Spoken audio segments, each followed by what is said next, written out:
for today's session, we will be discussing the habit of a daily time with God. Okay, so but before that, let us recap daw yung Psalm 23, yung diniscuss nyo last time. So again, just the highlights of that meeting last time. So in describing the Lord as shepherd, David wrote out of his own experience because he had spent his early years caring for sheep. Kasi 'di ba shepherd si David bilang bunso. So siya nauutusan sa ilang ganyan. The sheep are completely dependent on the shepherd for provision, guidance and protection. And the New Testament calls Jesus the good shepherd, the great shepherd and the chief shepherd. And as the Lord is the good shepherd, so we are his sheep. So who should be obedient followers, wise enough to follow Jesus, who will lead us in the right places and in the right ways. Okay, so yung application niya, yung personal application, so as the Lord is the good shepherd, I should be an obedient follower. And the practical application would be, I will be content with where the Lord leads me. And then, ang possible nating gawin is my dependence will no longer be on my own strength, but in the Lord. And isa pa is, I can experience the goodness and blessings of God if I remain faithful and obedient to Him. And then another highlight, so yung anointing the head with oil, diniscuss na sa inyo last time. Tama po ba? Ay, assignment. Okay. Okay. So, ano yung anointing of head with oil? Ayan na nga. Sign of blessing and great favor. Pero may nabasa ako before, I read somewhere or I heard somebody spoke about yung Psalm 23, yung anointing the head with oil. Yung isang perspective yan nung nabasa ko. Ang sinasabi doon, I thought, well, pwede naman anointing, ganun man ginagawa noong unang panahon, pag may hari, may ina-anoint ng oil, tama? Pero yung in the context of shepherding, yung mga sheep, nilalagyan nila ng olive oil, yung binubuhusan nila kasi may mga parasite sa tenga. May parasite, ina-anoint nila ng oil, binubuhusan ng oil para madali nilang matanggal yung parasite, para hindi bumara doon sa tenga. Para yung mga peste hindi dumikit doon sa balat ng sheep. Okay? So then it does make sense. So yung correlation niya doon, yung parang pastor nag-discuss noon, sinasabi niya yung anointing ng oil, nung sinasabi sa Psalm 23, you anoint my head with oil. Ibig sabihin, pinoprotektahan tayo ng Panginoon para matanggal yung peste that will block our ears to listen to God's word. Yun lang yung isang perspective. Okay? Yung rod and staff symbolizes God's protection and guidance over His flock. This gives great comfort and assurance of being under God's care. I will slightly deviate from this. Yes, tama yan, no? God's protection and guidance. And I also read somewhere na yung rod, di ba may hook yon? Yung hook na yon, kaya ginaguide. Kasi makukulit yung yung mga sheep. Ano sila, medyo dumb yung mga sheep Masusunod, makikinig lang sila sa boses ng shepherd Tama? Na tinitrain sila magsimula pa lang maliit hanggang malaki, tinitrain sila sa boses ng shepherd. So kaya kahit maraming sheep diyan, kaya mga tupa kayong lahat, tama? Tapos dalawa kaming shepherd, lahat ng pagmamay-ari ko, may special pito ako sa kanila na pwede ko maihiwalay yung mga sheep ko sa sheep ng iba. Naintindihan po. Ngayon, yung may mga pasaway na mga sheep, yung rod na yon pinanghuhook niya dun sa leeg ng para sumunod. Naintindihan po. Ibig sabihin, disiplina po yun. Naintindihan? So ginaguide ng shepherd yung sheep. Siyempre, pinapalo niya yung mga yon para sumunod dun kasi mahuhulog sa mga, kumakain sila sa mga buhanginan, ganyan, sa mga crevices. Yung mga valley, di ba? Ang kukulit ng mga yon, syempre, pinapalo niyang ganun para madidisiplina sila na, ay, ayaw akong papuntahin doon kasi baka mahulog ako. Naintindihan po. So may disiplina po yon bilang shepherd. So ang sa akin, ang understanding ko doon, yung diniscuss nga yung nabasa ko yon, parang, oo nga naman, kaya pala shepherd ang Diyos. Kasi yung mga suffering na na-experience ko is His discipline sa akin. Okay, so yun po yon. And then shepherds, of course, takes good care of the sheep. But as sheep, tayo bilang sheep at shepherd ang Panginoon, dapat mayroon tayong nakikinig tayo sa Kanya. Sa ingay ng mundo ngayon, dapat we need to filter out yung boses ng Panginoon. Okay? Kasi nga ang sabi sa Bible, di ba, tinawag niya tayo Okay? Hindi tayo lumapit sa Kanya, tinawag niya tayo. He called us. Kaya yung konteksto ng shepherding, maihiwalay tayo. Pag nakikinig tayo, ibig sabihin, the mere fact that we are immersed in this world, naka-integrate tayo sa mundo, tama? Pero pag tinawag tayo ng Panginoon, maririnig natin maihiwalay tayo eh. So yung mga taong hindi itinawag ng Panginoon at hindi sa Kanya, hindi nila sila naririnig. Naiintindihan po? So that's why ang sa akin is, we need to appreciate the mere fact na kilala natin ang Panginoon. Hindi siya parang minsan we take for granted our salvation, na parang, hindi. Tinawag tayo ng Panginoon, pinili niya tayo, kaya dapat magpasalamat tayo. Lord, sa bilyon tao, tinawag mo ako. Naintindihan po? We need to appreciate that. Anyway, yun lang naman yun, assignment. That ends the lecture. Joke lang. Okay? So anyway, that's the assignment. Okay? Okay na po? Assignment? Okay, recap. So today, what we will discuss tonight is the habit of daily time with God. Okay. So the objective of this session is, by the end of this session, all of us must be able to what? To be able to discuss the importance and purpose of having a time, daily time with God. Dapat mapaliwanag natin sa mga ka-D-group natin, sa mga kasamahan natin sa bahay, ano ang kahalagahan, bakit kailangan meron tayong panahon na special sa Panginoon. Number 2, all of us must be able to apply the practical steps on how to start developing a habit of personal time with God. We will discuss certain practical steps here. Okay? Mga recommendations lang naman yon. Okay? So, apply natin yung mga practical steps. And finally, at the end of this session, I hope and pray that all of us will be able to overcome the possible distractions to quiet time. Okay? Kasi po, all the more, ito po yung challenge sa ating bilang Kristiyano, ha? Itong challenge. Pag tumanggap tayo sa Panginoon at sumunod tayo sa Panginoon, all the more ang demonyo gusto tayong guluhin. Kasi nandun tayo sa mundo, tama? Binigyan ng panahon ng Diyos, kunin manlin lang ang demonyo, all he wants. Kasi alam niya, the devil's time will run out, tama? Ngayon, syempre, napunta ka sa Panginoon, tama? Ngayon, ang gagawin niya, he will try to distract you. Naintindihan? Kaso lang, paniwala ko kasi, pag tinawag ka ng Panginoon, at yung dugo niya nandoon, yung pangalan mo nasa kamay na ng palad ng Panginoon eh. Tama? And no one can what? Snatch them away. So, yun lang naman. Okay. Okay, so, let's begin. Again, so nasabi ko naman na kanina. So again, what do we call this undivided time with the Lord? Anong tawag doon? Yun ang tinatawag na quiet time. Okay? Hindi noisy time. Nung bagong Christian ako, matagal na akong, nung kaka-Christian ko lang noong 1988. Yan. Let us compute. Asan kayo nung 1988? Ayan, di ba? So 1988, ano ba ako nun? High school ako. Anyway, 1988 naging Christian ako. Tapos syempre may mga Christian friends ako doon. Tapos noon, ano yung quiet time? Hindi ko maintindihan. Tapos eventually, discover ko, may quiet, may ganun pala. So pag may mga kasama ko ng mga Christians noon, nung bago-bago ako noon, ay may magka-quiet time muna si okay, tapos pupunta sa isang tabi or mawawala. Tapos, ganun pala. And then eventually, I discovered, okay, I need to have a quiet time pala. So yun po yung i-discuss natin ngayon. For most of us, I guess, siguro may mga bagong Christians ngayon, or siguro matagal ka ng Christian, baka alam mo naman yung quiet time, pero siguro yung panahon na paano tayo magka-quiet time, di ba? Minsan, sige, mamaya na lang yan. Lord, daming ginagawa, luluto pa ako, baka masunog yung niluluto ko. So, yun yung mga ganun na stuff. Pero, ang point dito is, but we need to have quiet time with God. Okay? So, basically, how do we define quiet time? A quiet time is a what? Is a daily time. Daily po ha, hindi every other day, hindi once a week. It's a daily time I set aside to be alone with God to get to, anong gusto mong gawin? To know Him through the Bible and prayer. Okay, again, I'd like to emphasize yung term na alone, dapat ikaw lang tsaka ang Panginoon lang nandoon. Naintindihan po? Hindi quiet time yung andyan ka na sa mga amiga mo, tapos pumunta ka lang sa isang tabi, pero ang ingay-ingay. Tama? Hindi alone time yon. Tama? Marites time yon. So, alone with God and to get to know Him. Paano malalaman ng Panginoon?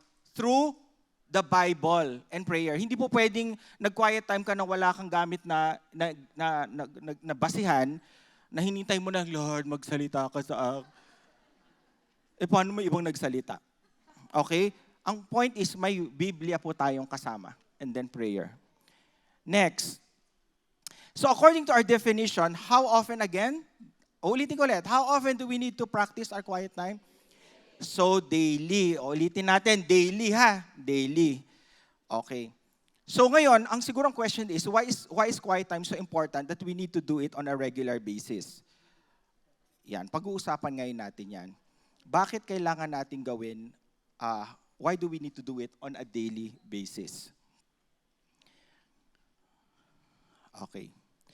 So isa-isahin natin yan. Tignan muna natin yung biblical context of quiet time. Walang nakasulat sa Bible na sabi ni Jesus, mag-quiet time kayo. Okay? It's just a description of an activity that Jesus does na I think that he modeled that we need to copy or imitate. O pakibasa, Mark 1:35. Anong oras mapunta si Jesus? Gaano kaaga? Early in the morning, while it was still dark. Tama. Anong oras? Alas 5 madilim, paggising mo, pindutin ang snooze, madilim pa? Mamaya na lang. Tama? 30 minutes. Okay. Very early. Nakita mo yung yung mga adverb na ginamit, adjective, very early in the morning, while it was still dark, madilim, Jesus got up, left the house, and went off to a solitary place where he prayed. Ito po, mga kapatid. Pero bago natin basahin yan, basahin muna natin yung prior to that. Anong ginawa ni Jesus dyan? Ang sa Mark 1:29-34, anong ginawa ni Jesus? If you notice maaga siyang gumising, very early in the morning, pero ang question is, anong ginawa ba niya kahapon? If you notice, Mark 1:29-34, ito prior to this, and immediately he left the synagogue and entered the house of Simon and Andrew with James and John. Now Simon's mother-in-law lay ill with fever, and immediately they told him about her, and he came and took her by the hand and lifted her up, and the fever left her, and she began to serve them. So may sakit yung mother-in-law ni Simon, Peter. Okay? Pinagaling ni Jesus. After magaling sa synagogue si Jesus, nagsinagog, nagturo, pumunta siya doon kasi nabalitaan niyo may sakit si yung mother-in-law ni Peter.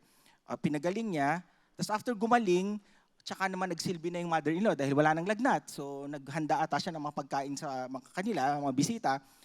And then what else? That evening, at sundown, hapon, gabi, they brought to him all who were sick or oppressed by demons, and the whole city was gathered together at the what? At the door kung nasaan nagstay si Jesus. Siguro ang daming tao nandoon sa bahay na yon nung hapon. Naintindihan po? And what? What did he do? And he healed many who were sick with various diseases and cast out many demons. Marami siyang ginawa nung gabi. The whole city was there. And then imagine, he woke up very early in the morning. Naintindihan po, pagod si Jesus nagpapagaling ng gabi. And yet, he never failed to have that quiet time with his Father in heaven ng madaling araw just to talk to his Father in heaven. I guess siguro, let us reflect, while we are reading this, let us reflect, ano ba ang pinagagagawa ko? Pagod ba ako ng kahapon? 8 to 5 lang trabaho ko, be? Nag-aabang ka lang naman ng FX ng traffic. Pero nagpagaling ka ng may sakit, buong bayan nandun sa pintuan mo, tas gigising ka ng maaga, naiirita ka pa. Naintindihan po, I'm just driving a point here, example ni Jesus na yan. And according to this verse, what was Jesus' source of strength? His personal time with God is so important that he needs to start his day. Kahit pagod siya the day before, he needs to go and seek the Father. Next, why is it important? Matthew 4:4, sabi ni Jesus, it is written, man shall not live on bread alone, but on every word that comes from the mouth of God. Sinong kausap ni Jesus dito? Sino? Huwag mo sabihin ikaw, ha? Kasi yung demonyo ang kausap niya rito, tama? Ito yung unang temptation. Tama? Unang statement. Gutom si Jesus, 40 days na nag-fast, and then dun siya inatake ng demonyo. Sa panahon na physically, gutom siya, very weak, ang unang atake ng demonyo was his physical needs. Tama? Gutom to eh. Sabi niya, gawin mo itong mga hindi. Hindi pumayag ang si Jesus. Naintindihan po. And he was quoting the book of Psalms. And if you notice, what happened prior to this? Anong event na nangyari dito? O mga kapatid, pag nagbabasa tayo, basahin natin yung konteksto bago nangyari. When Jesus was baptized by John the Baptist, diba? The Holy Spirit descended on him, and then he started this ministry. But before he started this ministry, yung gap na yan yung gap na yan, dun muna siya nagkaroon ng, tinempt muna siya ng demonyo. Tama? And after he overcame that, then that's the time tuloy-tuloy na yung ministeryo ng Panginoon. Okay? Ang point dito is, Jesus, on the first attack ng demonyo, he emphasized God's word. That we need to be anchored in it. So what do we need in order to live out the Christian life? We need every word that comes from the mouth of God. Hindi Facebook, hindi Reels, hindi sinabi ng kapitbahay, hindi sinabi ng isang influencer. It is the word of God. Okay. Next, importance of quiet time. 1 Corinthians 1:9, pakibukas. Alam po ba natin kung nasa ng Corinthians? Anong page? Okay? Ang sabi diyan, God is faithful who has called you into fellowship with His Son, Jesus Christ our Lord. Okay? Anong sabi dito? According to this verse, what has God called us to do? Tinawag tayo para upang alin? Anong purpose? To have fellowship with His Son, Jesus Christ. Tinawag tayo hindi para magpayaman tayo, hingi tayo ng hingi kay Lord ng kung ano-ano, ng promotion, ng pera, payamanin mo ako. Lord, ang laki na ng bahay ng kapitbahay. Yung iba humihingi ng, Lord, kaya kita nang tinanggap para magkaasawa na po ako. Lord, menopause na ako, wala pa din.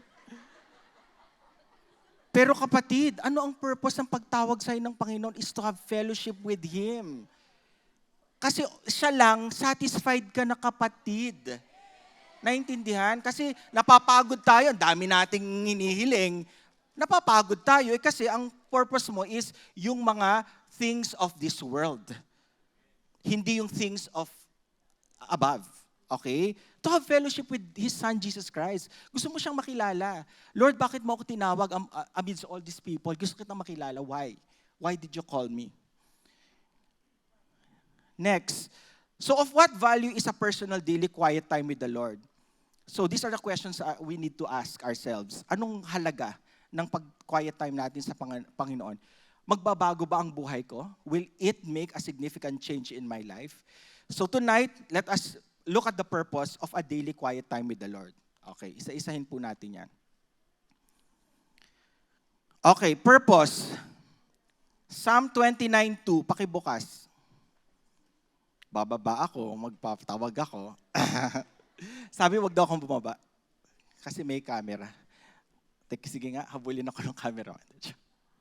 Okay. Psalm 29:2. Can somebody read? O, basahin natin. Ascribe to the Lord the glory due His name. Worship the Lord in the splendor of His holiness. According to this verse, what can we use our quiet time for? Anong pwede nating panggagamit sa quiet time? Anong purpose? Bakit tayo magka-quiet time? To honor God, to give devotion to God, to worship Him. Okay? Pagbibigay puri sa Panginoon. Yun yung yung isang importante doon. Kaya ka nag-set aside kasi gusto mo siyang pasalamatan, gusto mo siyang acknowledge na ikaw ang Diyos ng may gawa ng lahat. Ikaw lang ang deserve ng lahat neto, Panginoon. Kaya ako gumising ngayong umaga kasi because of your grace, kaya ako nagising. Not because of my own, my own power, na nagising ako ngayong umaga. Kasi ang problema sa atin we sometimes because sobrang busy natin, feeling natin deserve nating magising sa umaga. No, we don't. Kaya tayo nagigising sa umaga kasi dahil sa grasya ng Diyos yun eh. Kaya kanya ginising. Pero paggising mo, hindi mo siya inuna. Hindi ka malang paggising mo kagad, ay, hala, naku, wala nang sasakyan. Naku, wala pang nalutong ganyan. Hindi man lang paggising mo, Lord, salamat, gising pa ako ngayon. Tama po. So I guess we have to have that change in attitude. Okay? So do you frequently find yourself remembering to thank God only before every meal? Di ba? Minsan nakakahiya, no? Minsan pa nga nakakalimutan pa natin eh. Tama? Ano na ginagawa natin bago kumain? Yung totoo? Hindi. Yung totoo, yung ngayon. Picture! Instagram, be. Angulo yan eh. Angulo. Andiyan yung pagkain. Tama po. And it's sad. Sometimes, yung quotation na yun, parang observation na yan, is, nagbago na ngayon eh. Tama? Noon, naalala mo lang magdasal bago mag-pray. Ay, bago kumain. Tama? Minsan pag andiyan siya mag-pray. Ngayon hindi. Nawala na yun eh. Tama po? So, yun. Next. Asan na ba tayo? Hindi, wala pa pala yun. Purpose. Psalm 25:4, show me your ways, Lord. Teach me your paths. What is another use for quiet time? Getting direction from God. So number 1, we give devotion to God. We worship Him. We ascribe to Him all the glory and praise. Siya lang, wala nang iba. Number 2 is, humihingi tayo ng direction sa Panginoon. Katulad ni David, if you know what, pag binasa mo yung Book of Psalms, sinisimulan ni David parati ng pagpapasalamat sa Panginoon. Tama? Ina-acknowledge niya ang Panginoon. Praise the Lord, you are majestic. Ganun ang simula niya eh. Ina-acknowledge siya, ikaw lang majestic sa lahat. Tapos tsaka siya susunod ng supplication. Pero if you notice, later on, sabi ko, oh nga no Lord, wala siyang hiningi para sa sarili niya.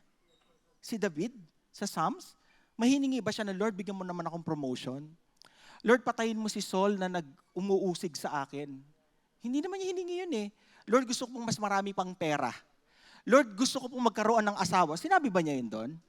Pag binasa mo yun, puro pagpapasalamat sa Panginoon at humihingi siya ng tawad sa Panginoon at humihingi siya ng direksyon sa Panginoon, ang Book of Psalms. Hari na yun si David na yun. Naintindihan po.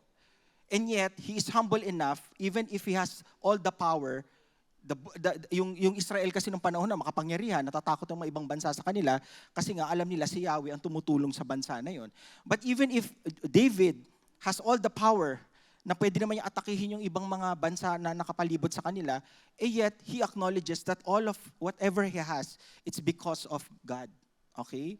So, and I guess, again, because of this verse, I hope that our quiet time will always lead to asking for direction from God. Okay?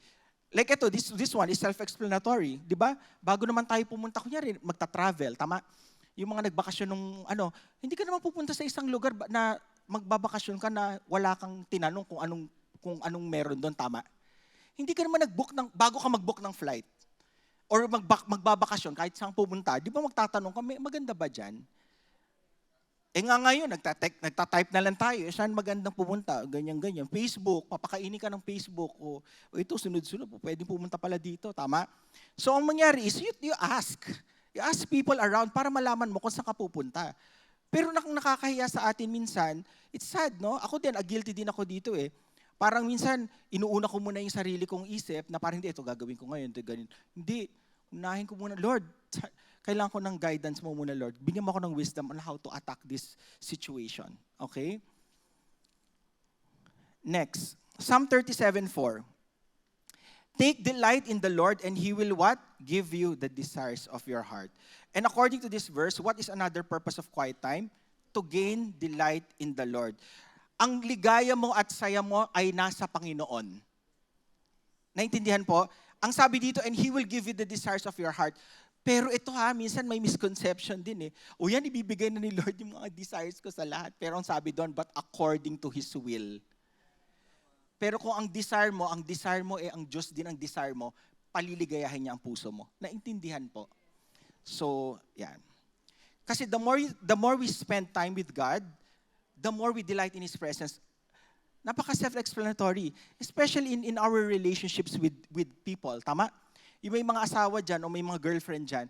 Di ba saya-saya mong, except mong asawa mo ng matagal. Joke lang. Di ba? Di ba nung nagliligawan kayo, di ba? Ang saya-saya mo, nakita mo siya. Text, where you? Kakahiwalay mo, sige, bye-bye, umiss na kita, yung mga ganon.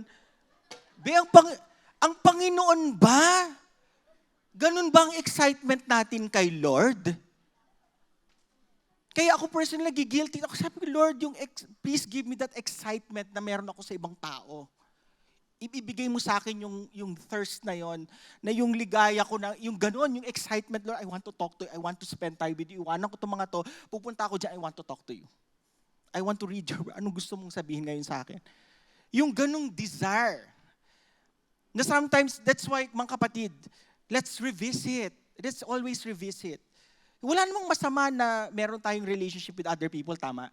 Pero sana maunahin naman natin yung Panginoon. At sana yung level ng desire na yon at paglonging should be mas mataas, naintindihan po. Kasi all the more na binabasa mo ang salita ng Diyos, na didiscover mo siya, alam mo, tumatahimik yung anxiety mo. Kaya ang dami anxiety ngayon sa mundo. Kasi ang inuuna nila, yung people lean on their own understanding. That's why nagkaka-anxiety kasi hindi nila alam kung anong gagawin. Tama? Dami lang iniisip, ganito. Utak nila, kung ano-anong, naloloka na sila. Tama? Kasi walang katahimikan sa puso. Kasi hindi nila alam kung sino may hawak ng future nila eh. Naintindihan po. But what I'm saying is this, but even Christians are also afflicted with anxiety and depression.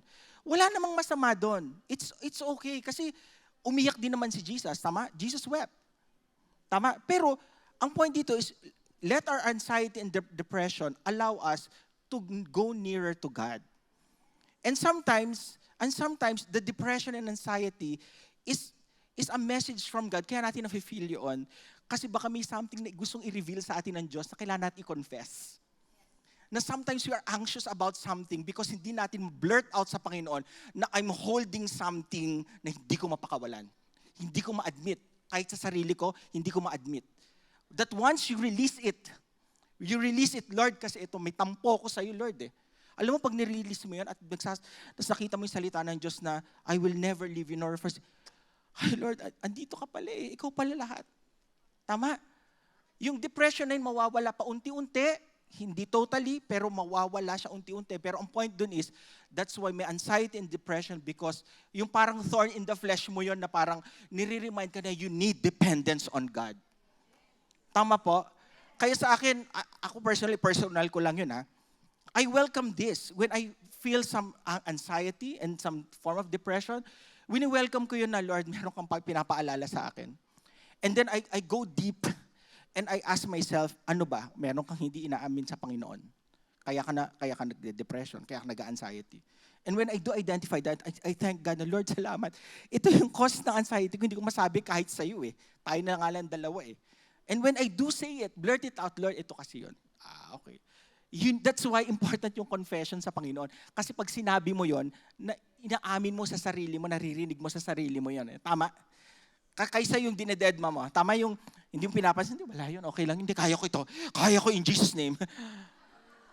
In Jesus' name mo yung totoo. Aminin mo sa sarili mo. Tama? In Jesus' name kasi ikaw yung demonyo. So anyway, baka bungula bibig mo after this.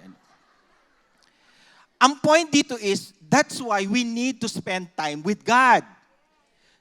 In His Word. Tama? Hindi dito sa handout. In His Word. Hindi po sa Facebook, hindi sa Reels. Hindi sa mga content ng isang pastor o whoever. No, you read God's Word on your own. Hindi AI. Okay? Hindi pwedeng AI ang nagre-reflect para sa'yo. Okay? So, yung quiet time is basically for us to spend time with Him and to get to know Him. Okay. And another purpose, and finally, the other purpose of quiet time is yung 2 Peter 1:3-4. Andyan po dun sa handout natin, 2 Peter 1:3-4. His divine power has given us everything we need for what? a godly life. Papaano natin malalaman ang godly life? Through what? Through our knowledge of Him who called us by His own glory and goodness. Sino lang nakakaalam nung godly life na yan? Lahat lang ng tinawag ng Panginoon. Naintindihan po. Kayo mga taong yung walang wala kasi hindi naman sila tinawag eh. Kaya you need to be grateful about your salvation, mga kapatid. Diba? My sheep hears my voice. And they follow me. Yung mga hindi nila naririnig. Tama? Ang tawag ng Diyos. Through this, He has given us His very great and precious promises, so that through them you may participate in the divine nature, having escaped the corruption in the world caused by evil desires. Anong sinasabi dito? He has given us His precious promises. Ano yung pangako niya? Ang pangako ng Panginoon is, we can participate in the divine nature. Ano yung divine nature na yan? Kasi nakatakas na tayo dun sa corruption ng mundo na ito. Naintindihan? Lahat ng tumanggap sa Kanya, all things have become new. Positionally, kahit minsan meron pa tayong pagkukulang, pero positionally, ano na tayo eh, that sets us apart. Tama? Mga Kristiyano, nakakasigurado tayo, huwag naman lumindol, pero pag namatay tayo, sure yun. Actually, ang prayer ko parati, Lord, pag kinuha mo ako, pwede bang, basta, kunin mo ako, Lord. Pag kinuha mo ako, Lord, gusto ko ikaw ang susundo sa akin. Yun ang always prayer ko, every day. Yun ang, dahil matanda na kasi ako. So, parang ang feeling ko, parang, sabi ko, ewan ko, ang in-death sa akin is parang, ang weird na, parang excited. Na-excite ako na parang, hindi ko gusto mamatay. Pero sabihin, ang point ko is, sabi ko, Lord, pag dumating yung panahon na yun, when you do take me, I'm so happy and I'm excited. Ang sabi ko, Lord, usapan na, ikaw ang gigising sa akin, ikaw susundo sa akin. Kasi sabi niya, I will call you by your name. Tatawagin ka niya eh. Sabi sa Revelation. So yun ang gigising sa'yo. Parang excited ako sa ganon. Naintindihan? And people are dreaded, those who have no assurance in salvation, sila yung takot mamatay. Kasi ayoko munang mamatay. Bakit? Kasi hindi ko pa nalilipat yung titulo. Tigilan nyo na yan. Ilipat nyo na ngayon. Okay, according to these verses, why did God give us His great and precious promises? So that through these promises, we may participate in the divine nature. So because we have escaped the corruption of the world. Okay. Ayan. So basically, when we participate in His nature, we grow and become like God in character. Kasi sabi nga niya, be holy as I am holy. And may tinatawag na sanctification. Yung proseso na yon, alam naman natin yon. Pag tinanggap natin ng Panginoon, unti-unti natin change on a day-to-day basis. Okay? Sometimes we get criticized na parang, akala ko ba born again ka na, so ba't ganyan pa ugali mo, tama? So ang point dyan is, may sanctification process. Unti-unti. But of course, yung mga rebuke na yon, we welcome those rebuke. Kasi parang, shucks, nga, ligtas ka naman, pero baka may mga stuff ka lang na hindi pa talagang nasusuko. Unti-unti naman po yan. Kaya di ba sabi, meditate on God's Word. Kailan? Day and night. Kasi every time na nagme-meditate ka, nagbabago kayo. Kasi di ba, ang kailangan ng transformation is what? Renewal of the mind. Nakita mo yung sinabi ng New Testament, ang renewal sa utak nagsisimula, hindi yung actions. Tama? Una muna yung sa utak kasi that will drive your behavior. Kasi mangyari kasi is, kung kunyari, gumagawa ka ng mabuti, mga aktibidades na religious activities, pero yung utak mo, hindi ka naman solved dun sa mensahe ng gospel, wala yon. Tama? Parang ano yan eh. Anyway, kaya asar na asar si Jesus Christ dun sa mga Pharisees, mga religious people, yung mga nag-donate ako, ganyan, mga works of charity, na pero ang puso naman nila malayo sa Diyos. Tama? Kasi they are doing this because of what? Performance. Tama? Kaya nga sabi doon, many are calling me Lord, Lord, but I do not know them. Ang sabi nga doon, napanood ko lang ito last week may nagbigay ng exhortation doon na parang, I do not know you. Ano ibig sabihin ng know? Yung yada. Na parang, intimate yon. Parang sabi, I do not know you. Yung know pala na yun, never kilala ni Jesus yung mga yon. Kaya yung tigmo yung parable ni Jesus na, di ba? Sinabi ng mga, sabi ng kwento ni Jesus doon na, but we cast out demons in your name, we heal the sick, etc. in your name. And yet, sabi ni Jesus, yet I do not know you. Ginagawa nyo ngayon, pero hindi ko kayo kilala.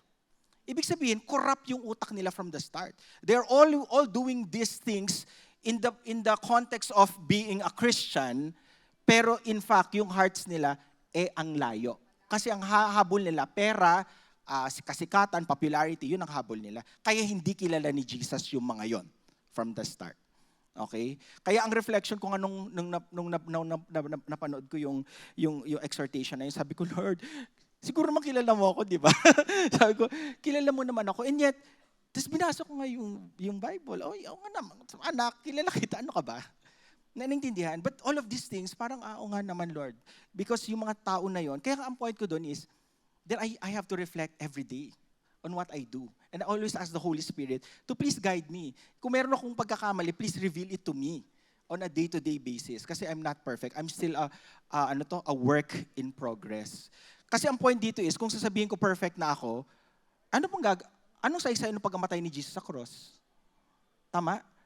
Minomold niya ako on a day-to-day basis and marireveal lang kung sino talaga ako dun sa panahon ng pagkinuha na niya ako, makikita ko who I am. Tama? Bagong katawan, bagong lahat. Okay? So yun po. So, how will we know that these promises are which will help us to develop God's character is through quiet time. Okay. Sige, page 3 tayo. Ratsyada natin yung page 3. So, how to begin a daily quiet time? Okay, these are practical steps. Number 1, select a what? A specific time. Anong oras? Okay? Anong oras mo iniinom ang amlodipine, losartan? Naintindihan? Ngayon, magbigay ka ng oras. Anong oras yung time mo kay Jesus? Okay? When do you want to set that time? When you are at your best. Ibig sabihin, yung gising na gising ka, yung hindi yung pagod na pagod ka. Kasi pag lupay-pay ka na, anong gagawin mo sa quiet time? Lord, thank you very much. Pagising mo, amen. Umaga na, okay? Okay, reasons to consider an early morning quiet time. This is just a recommendation, ha? Recommendation lang. Kasi itong mga to, umaga sila nag-start, okay? Or, iba kasi nagtatrabaho ng BPO, tama? So bahala kayo sa buhay ninyo. In short, kung anong oras yung pinakamaaga before you start your day, yun ang recommendation. Pero wag nyo namang ipilit. Naintindihan? Recommendation lang yun. Kasi bakit? It does make sense kasi kapag midday at gabi, midday ang daming ginagawa, nasa trabaho ka, tama? Or kahit nasa bahay ka lang, homemaker ka, ang dami mo nang ginagawa. Pero pag gabi, lupay-pay ka, tama? Wala na, pagod ka na eh. Wala ka ng panahon, tama? So, umaga is best. Bakit? Ngayon, marami mga mother paano yung magluluto pa, magblancha pa ako, ganyan. Di planchahin mo yun the night before. Some point is intentional, tama po? Intentional, may oras ka na itatabi. Kasi kapatid, hindi naman to 3 days and 2 nights ka nagdadasal. Kapirasong oras lang yung hinihingi ng Panginoon. Okay? Okay, next. It seems logical to begin the day with it. The best time to tune your instrument is actually, bago magpalabas dito, bago tayo nagpe-prepare dito, yung mga tao dito, kailan sila nagpe-prepare? Before. Tama? So meeting with God first thing in the morning demonstrate that God is in your what? In your first priority. So you want to give Him the first part of your day. Ako dati, ang quiet time ko gabi. Okay? Abnormal kasi yung schedule ko. Minsan may emergency ng umaga, nagpaanak ako ng ganito, nag-emergency CS ako ng ganyan. So, wasak-wasak yung oras ko. So, minsan, gabi ako kasi natutulog ako ng tanghali, gigising ako gabi ako nag-quiet time. So, kanya-kanyang style. Pero may time naman na pag medyo okay naman, umaga ako mag-quiet time. Kasi ang point ko doon, parang it does make sense. Kasi gusto ko, unahin ko na ito, para lahat ng mga issues ko, di nagbasa na ako ng salita ng Diyos, yun ang nag-guide sa akin sa ubong umaga. nare-remind sa akin, oh, di ba, binasa mo kanina, ako nga naman, oh. So, naintindihan po. So, yon. Next, in the morning, you are most likely to be rested, your mind is less cluttered, and it is often the quietest time of your day.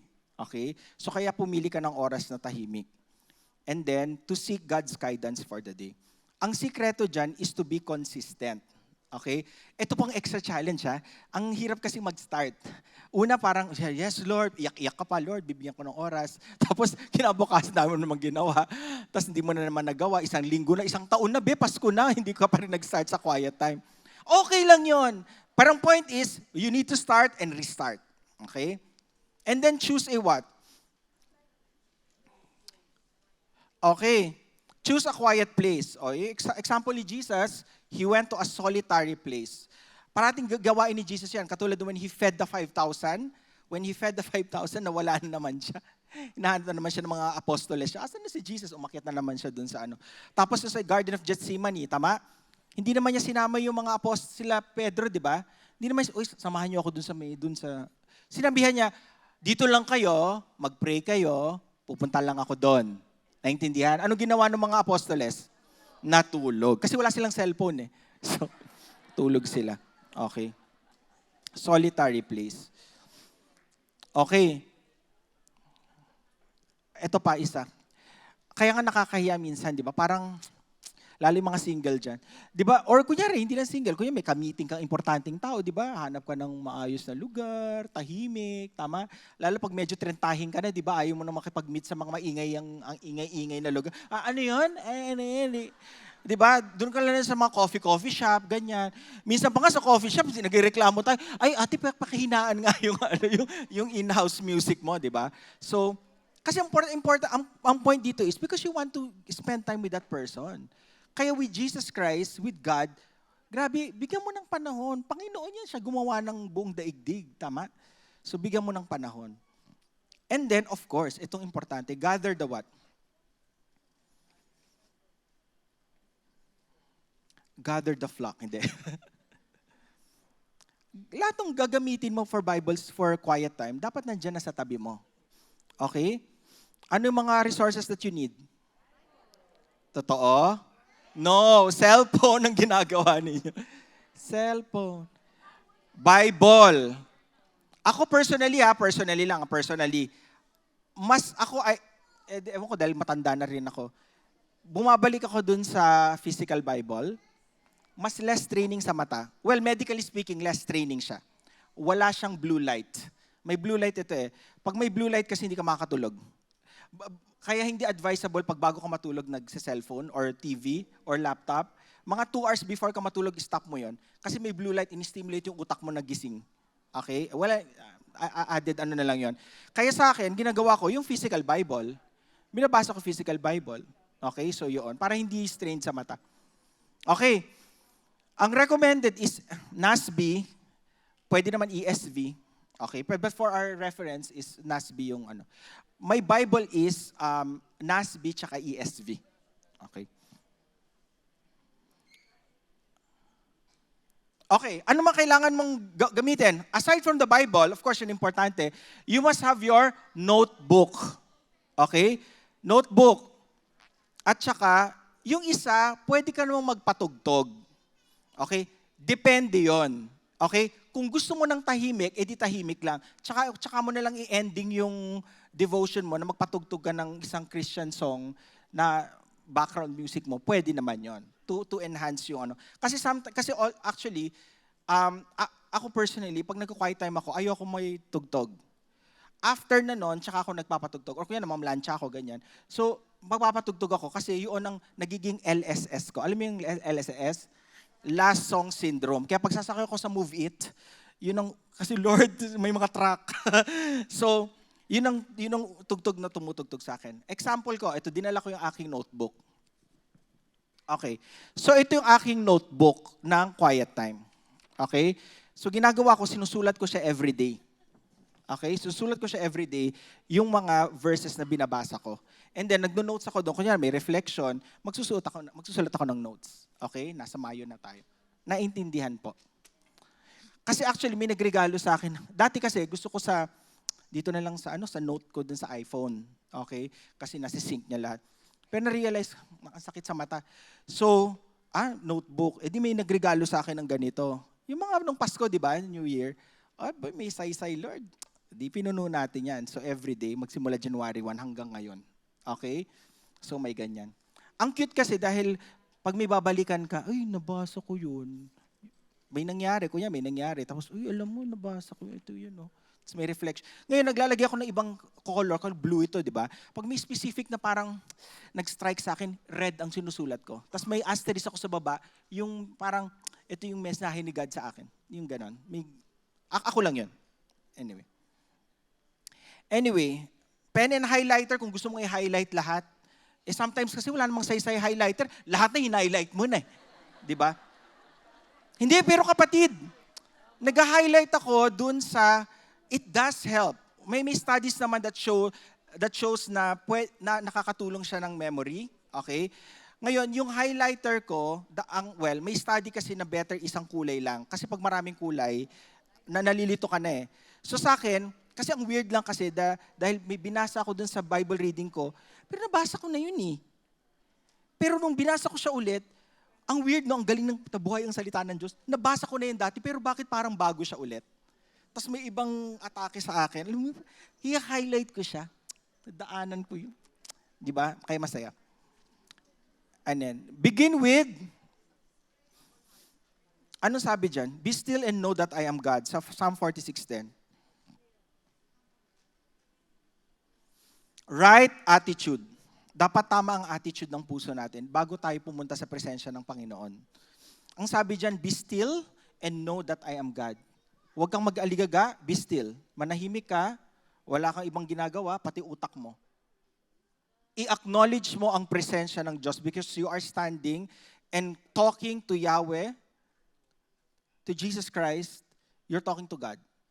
Kaya dapat walang aligaga. Naintindihan po.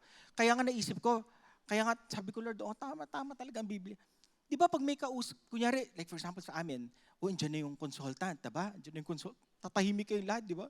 May dignitary pumasok sa ospital, andyan na yung accreditor. Tahimik. Yun yung be still and know that I am God. Tama? Pero pag tayo sa Panginoon, dami nating ginagawa.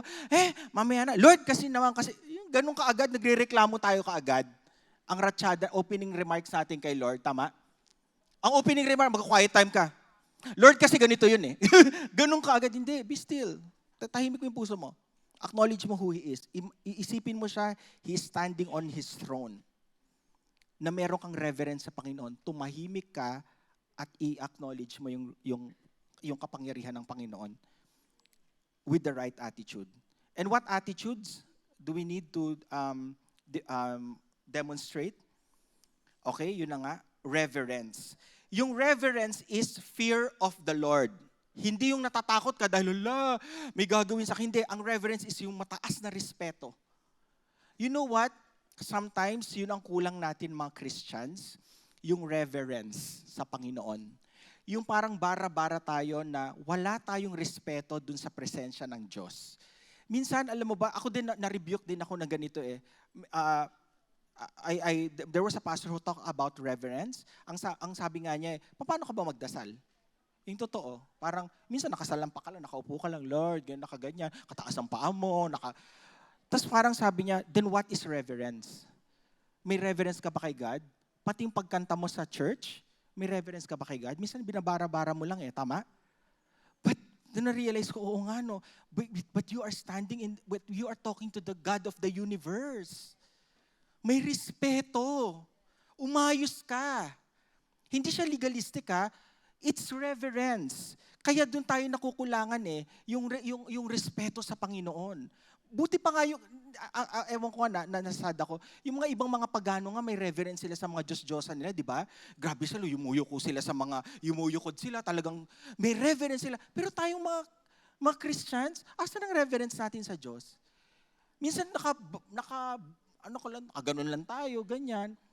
Na wala tayong respeto sa Diyos. Alam mo, na-rebuke ako dito. Whenever I pray, uupo ko ng maayos. Yung presence ng God, ini-imagine ko. Na Lord, I'm so sorry. Yung reverence mo, yung tinitignan ko, yung majesty mo, yung tinitignan ko. Bago ako magsalita, Naintindihan po. Reverence sa Diyos. Next, Psalm 119:18, open my eyes that I may see wonderful things in your what? In your law. Okay, there is expectancy. Okay? May in-expect ka, of course, sa Panginoon, pero sana ang expectation natin is aligned with God's will. Naintindihan? Naaasa tayo na pag humingi tayo sa Panginoon, pero ang ibibigay ng Panginoon is according to His will. Yung bagay na magbibigay puri sa Kanya, hindi sa'yo. Because sometimes you're asking so many things na pero tingnan natin mga kapatid. Kaya minsan may hinihingi tayo kay God pero actually, ang hinihingi natin kasi in order to uplift ourselves. Gusto natin ng promotion, gusto natin ganito, gusto natin ganito. For what purpose? Sino nga pupurihan doon? Di ba ikaw? Para yumaman ka? Para maging mataas ang position mo? Bakit? Bakit may hiningi yung position na? Bakit gusto mo mag-asawa? Bakit? Anong purpose? Hindi, ang point, yes, what is your purpose? But if your purpose of asking all of these things is to glorify God, then God will give that to you. Hindi niya ibinibigay sa atin because hindi aligned yung hinihingi natin dun sa will niya. And the purpose of prayer is to glorify God. Okay? So yun yon. Next. Tumutulong na yung sipon ko. John 7:17. Anyone who chooses to do the will of God will find out whether my teaching comes from God or whether I speak on my own. Okay? So ang point dito is, we will only know na tama yan kapag nagbabasa tayo ng salita ng Diyos. Ang daming confusion sa mundo because people are not reading God's Word. Nakikinig sila sa, sabi kasi ng pastor, sabi kasi ni ganito, sabi ni ganyan, nakita ko din content creator, sinabi, no, basahin mo ang salita ng Diyos ng sarili mo, naintindihan mga kapatid. Kaya tayo nalilito Tama. So, hindi natin alam kung anong gagawin. So yun. Next, follow a simple plan. Okay, ito na po yung practical steps. We will end with this. Okay. This is just a sample ng 15 minutes with God. 15 minutes. Quiet time. This is just a model. It's a recommendation, 15 minutes. Sa mga beginners, 15 minutes. Kaya nga sabi ko when I was reading this, nung binigay sa akin ito, parang 15 minutes with what? With God? Ang konti naman. Pero this is for beginners. Pero my point is, sabi ko, Lord, grabe, umabot na pala kami sa ganito na napaka-short ng time with you. Tama? But anyway, we can start anytime. Pwede naman itong 15 minutes to 30 minutes. Naintindihan? It's up to you. Kung ano yung calling ng Diyos sa'yo. Number 1, what does the 15 minutes consist of? First, 1 minute lang. Relax. Relax. So be still and know that He is God. Tama? Ang style dyan is this. Pumunta ka sa isang lugar na tahimik, na okay, conducive. Pero, well, anyway, sa mga kapatid natin na walang mahanap na conducive na lugar, basta anywhere na you think na okay. Tapos dapat relax ang katawan. Hindi ka nakayuko, hindi. Dapat sana yung okay yung ilaw, lighting. Pero of course, syempre, iniisip ko din yung mga limitations ng ibang lugar sa atin, naintindihan. Pero anyway, my point being, dapat relax yung posture mo. Okay? Number 1, relax. Hindi yung andami mong mga abubot. Isa pa, sana naka-silent ang telepono. At wag gagamit ng phone. Ang sa akin kasi pag nag-quiet time ako, tinatabi ko yung, kasi naka-physical Bible ako itatabi ko yung phone ko sa gilid. Naintindihan? Kasi kung may manganganak naman, di manganak siya. Ganun talaga. Ganun talaga. Oo, so yun. Hindi, pero you know what? Ang bait, gusto ko lang sabihin ang bait ni Lord. Alam bakit? May manganganak akong pasyente this week third pregnancy na niya. So, in-examine ko siya last week, tapos sabi ko, shucks, manganganak ko 40 weeks na siya. Sabi ko, Lord, meron pa ako, may convention ako. May galing akong convention kanina buong maghapon kanina. Tapos nagpunta na ako dito after convention. Sabi ko, Lord, huwag mo munang paanakin yun. Kasi may pa ako Ang galing, wala pa siyang tawag, di ba? So, ang sabi ko sa kanya, actually, medyo, sinabihan ko sa pasyente ko, bukas ka na lang sa Thursday ba bukas? Thursday ka na lang umaga pumunta ng ospital. Mag-i-induce na lang tayo bukas sa Thursday. Pero pag nag-labor ka anytime, sabi ko, bahala ka na, Lord. Kaya sa akin, you know what, may kapayapaan sa puso ko kasi parang yung ini-schedule ni Lord, saya-saya ni Lord. Anyway, pustahan tayo. Pustahan daw. Mamaya pagkatapos na ito, tumatawag na sa ER. Dok, andito ang manganganak na yung pasyente. Kasi tapos na. So number 1, relax. Relax. Okay? Number 2, read. Okay? Read the Bible. Okay. Ngayon, meron, if you notice, sa last page, okay, dapat meron kang Bible study reading guide. Ito. These are just recommendations. These are Bible reading guide for the whole Bible. May isa, kung gusto mo lang New Testament lahat, edi New Testament. May 30 days reading guide for New Testament. Nasa likod. Kung gusto mo yon. Okay? Ngayon, may makanya-kanyang style. Ang style ko iba, actually. Ang style ko is, I use a lectionary. Okay? I use a lectionary. Yung lectionary, meron siyang ako lang yun ha, huwag niyo akong gayahin. Yung lectionary kasi is, meron siyang Old Testament reading, may Psalms, may Gospel, tsaka may Epistles. Magkakahugot yon. Hugot-hugot silang lahat. Okay? So yun yung lectionary. Lectionary style yung akin. So may guide ako na lectionary. Siyempre nasa internet yon, di ba? So bubuksan ko, okay, ito na yung verse ko today. O katulad kunyari, yan, Acts 16:22 to 22 to 34, ang basa ng Psalms na is Psalm 128, tapos may gospel sa John 16:5 to 11. Magkakahugot silang tatlo, yung lectionary format. Tapos kinabukasan, karugtong noon. Okay? So yun lang naman, kanya-kanyang style. But kung gusto mo ito, sabi ni Lord sa'yo, itong gamitin, di bahala ka sa buhay mo. Okay? But the point is, you are reading God's Word. Okay? May issue lang kasi with, like, marami namang mga commentary about susundin mo ba yung chronological? Kasi may chronological Bible reading eh.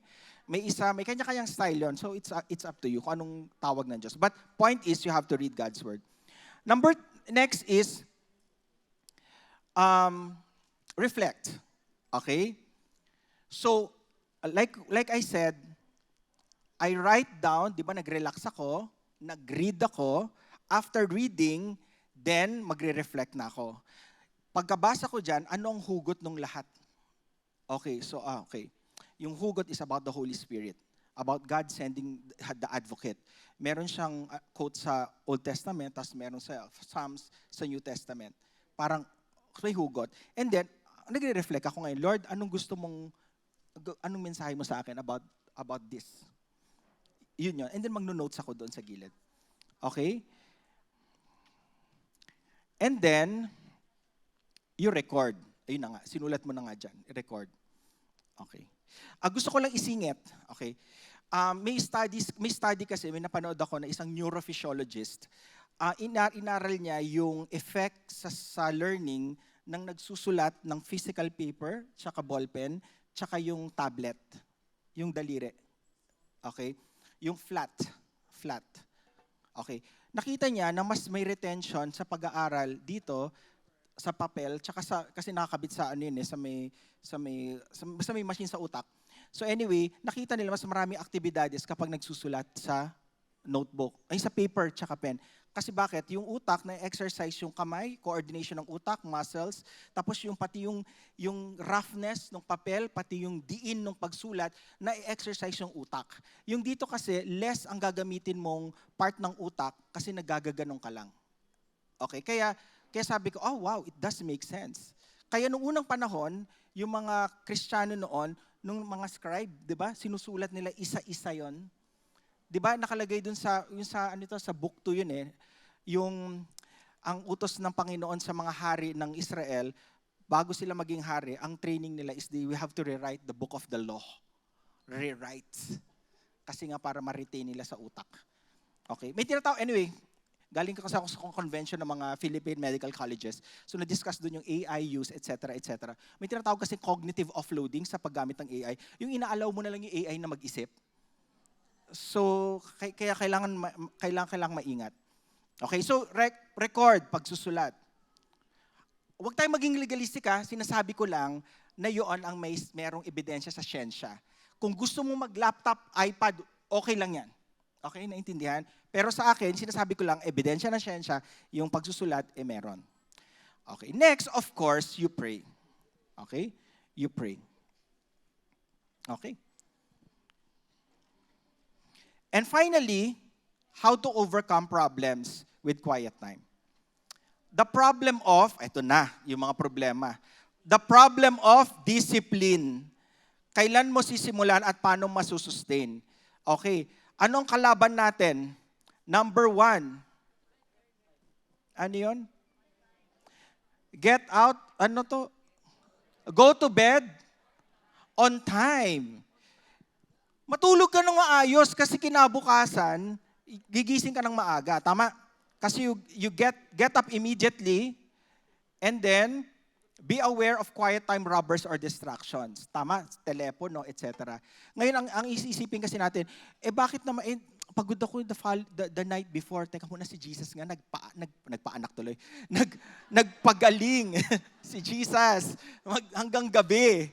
Tama, buong city nandoon sa pinto at nagpapagaling siya. Pero gumising pa siya ng madaling araw, wala pa daw araw. And nag-quiet time na si Jesus. And then, falling asleep thinking about God. Okay? So ngayon, yun ang kailangan ng disiplina. Actually, disiplina lang talaga yan. Pati pagkain, tama? Sabi ko, kasi kailangan ko magpapaya. Ang hirap magpapaya, disiplina lang yan, kapatid. Ang dami nating mga disiplina lang yan. Okay? The problem of distractions. Okay? Totoo to ha. Kung kailan ka nagdadasal, doon may magte-text, tumatawag, may kumakatok sa pintuan. Yung sampay mo, umuulan na sa labas. Di sana kinuha mo na yung sampay mo bago pa umulan. Tama. Di na-distract ka tuloy. Okay. So, ayan na nga. Get out of bed. Pag tumunog na po yung alarm, tumayo na po. Tumayo na. Wag na yung snooze ko pa yan. Walang kwenta yung snooze. Sasakit ulo mo yan. Tapos, mag-wash ka ng mukha mo ng malamig na tubig. Okay? Para magising yung diwa mo. Okay? And then, pwede kang maglakad habang nagpe-pray. Pwede naman yon. Okay? Pero wag malakas yung boses, baka sabihin ng kapitbahay. Hindi. Nag-quiet time ka na, sa loob ka ng bahay. Tama? Oo. So, yun. Actually, yung daddy ko, pag nagpa-quiet time siya, madaling araw. Naririnig ko yun. Nung magkakasama, kasi nakahiwalay na ako, mag-isa na ako nakatira. So, nung magkakasama pa kami sa bahay, yung daddy ko, mga 4:00, gising na yun, nasa sala yun. Tapos, nagaganon siya, nagmamurmur siya ng mga dasal. Tapos, narinig ko, isa-isa niya kaming mga anak niya. Tapos, sabi ko, ako na ba yun? Turn ko na ba yun? Kasi, so, yun, ganon yung tatay ko, umaga. Tapos, ngayon, sa akin din, parang, dahil ako lang mag-isa sa bahay, so, gigising na maaga. And then, pwedeng maglakad. Minsan pag inaantok ka na, tumatayo ako para maglakad. Tapos minsan, binabasa ko yung Bible, naglalakad ako. Okay, so para hindi ako antukin. Okay, this notebook, write down. Okay? The problem of dryness. Ayan. You may feel that you are not getting anything out of your quiet time. So how do we solve this? Ayan. Yung, Lord, nagbasa naman ako, pero parang, anong mensahe mo, Lord? Okay. Never judge your quiet time using your feelings. Naintindihan? Minsan ginagamit ng kalaban yan na, wala kang nakukuha dyan. Hindi. You pray to God na Lord, please reveal to me. Kung wala ngayon, then can you reveal that to me later? Kasi nabasa mo naman na Sometimes meron ganun, parang may mental block ka. Pero actually, kaya tayo nagme-mental block kasi ang dami na nating iniisip.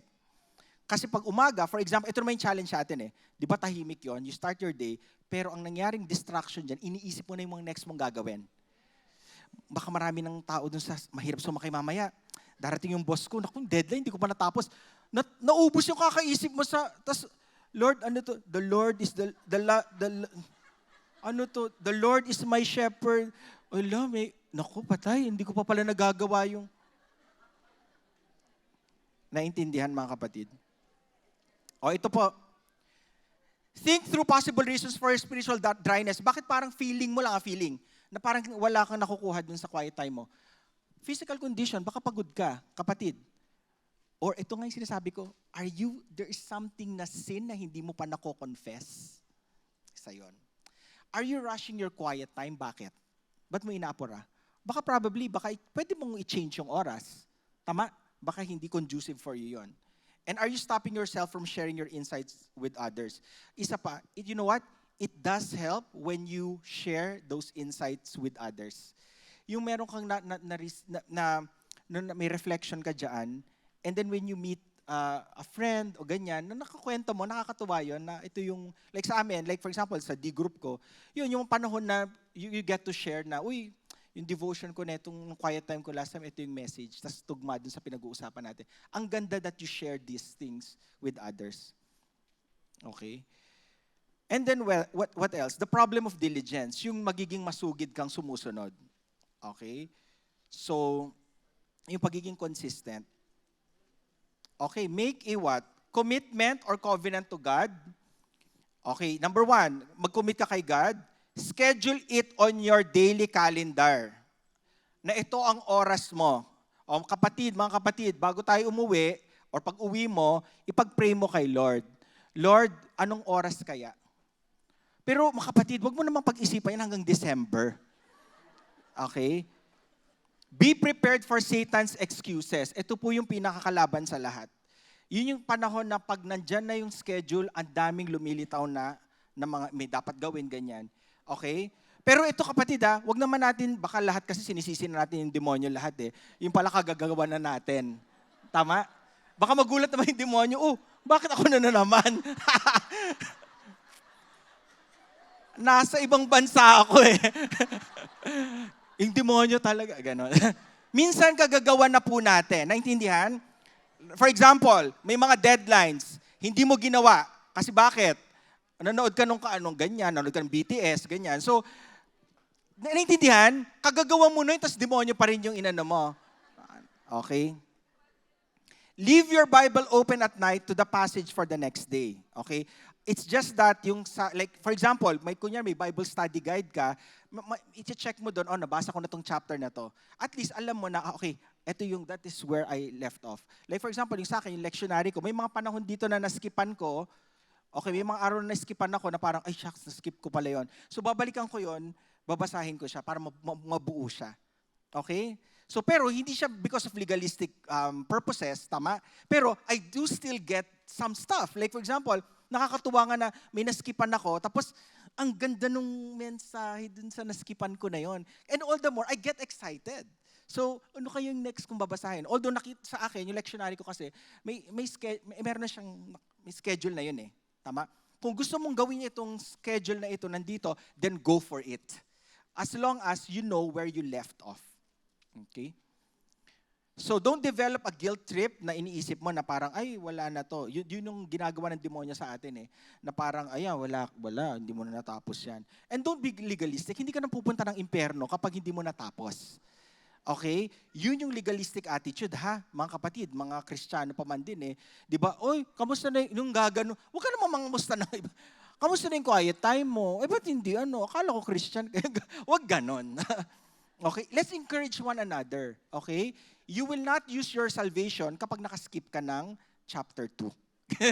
Okay? Don't give up, huwag sumuko. Kunyari, sabihin na natin, nagpasko na. Wala pa rin laman yung notebook mo. Okay lang yun, may January pa naman. Nag-rapture. Di very good. Tapos, ang quiet time. Naiintindihan po. So, wag malumbay. Okay.